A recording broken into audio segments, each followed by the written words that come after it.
भाजपा नेता गौरव भाटिया ने पत्रकार वार्ता में कहा कि कल सुप्रीम कोर्ट ने 2024 के महाराष्ट्र विधानसभा चुनावों में कथित फर्जी मतदान को चुनौती देने वाली याचिका को खारिज कर दिया है। अदालत ने कहा कि हमारे सामने ऐसी कोई ठोस सामग्री नहीं है जो बताती हो कि फर्जी मतदान हुआ था। इसके अलावा अदालत ने कहा कि यह कानूनी प्रक्रिया का दुरुपयोग है। राहुल गांधी झूठ की दुकान या शोरूम चला रहे हैं। में कहा गया और मैं शीर्षक पढ़ देता हूं, supreme court dismisses petition challenging 2024 Maharashtra assembly elections over alleged bogus voting. यह कल का आदेश है। एक याचिका करता गया, उसने कहा महाराष्ट्र में बोगस वोटिंग हो रही है और एक आरोप यह लगाया 75 लाख बोगस वोटर्स 6 बजे की जो एक समय सीमा थी उसके बाद वोट करते हैं। तो सर्वोच्च न्यायालय ने बिल्कुल स्पष्टता से कहा कि इस याचिका में दम नहीं है और उसको निरस्त किया। पहला, ऐसे ही जून 2025 में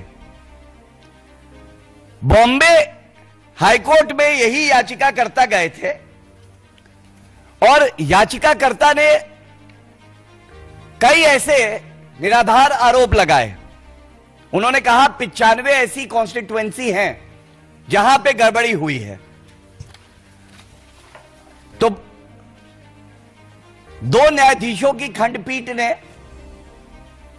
इस याचिका को निरस्त किया और एक बात जो कही, ये कुछ शब्द हैं, ये जो पिटीशन लगाई है ये बहुत ही कैजुअल तरीके से लगाई है, लापरवाही है इसमें।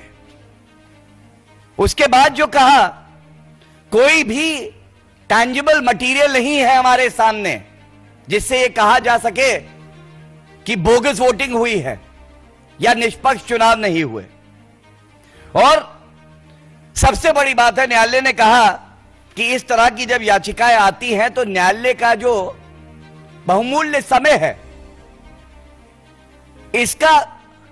इसको नष्ट किया जाता है और यह दुरुपयोग है न्यायिक प्रक्रिया का।